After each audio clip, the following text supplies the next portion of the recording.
Ito na naman ang latest sa lagay ng panahon. Iahati ni Mang Tani. Good morning, Mang Tani. Good morning, Mang Tani.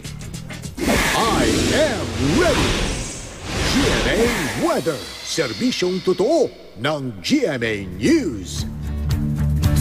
Good morning, Luan at Lars. Good morning, mga kapuso. Patuloy pa rin makararanas ng mainit na panahon sa ilang lugar dito sa ating bansa. At tayong sa Pag-asa, nakaka-apekto pa rin yung ridge ng isang high-pressure area dyan sa Luzon. Kahapon, naitala ng Pag-asa ang 38.9 degrees Celsius na temperatura dyan sa Cabanatuan City. At yan na ang pinakamataas na temperaturang naitala ng ENSYA kahapon. At base sa datos ng The Weather Company, posibleng umabot sa 38.4 ang temperatura dyan sa Cabanatuan ngayong araw. Katumbas po niya ng 40 degrees Celsius na init factor. Posible namang umabot sa 41 degrees Celsius yung init factor dyan naman sa Tugigaraw. At sa Metro Manila, nasa 39 o 40 degrees Celsius ang init factor na maaaring maitala ngayong araw. Mababa naman ang posibilidad ng pagulan ngayong araw. At paalala lang mga kapuso, iwasang magbilad sa araw at ugaling uminom ng maraming tubig para makaiwas sa heat stroke.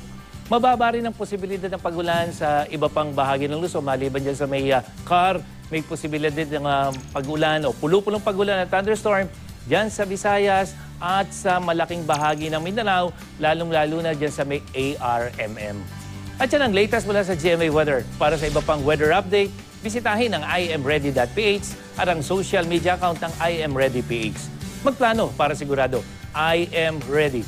Serbisyong totoo ng GMA News.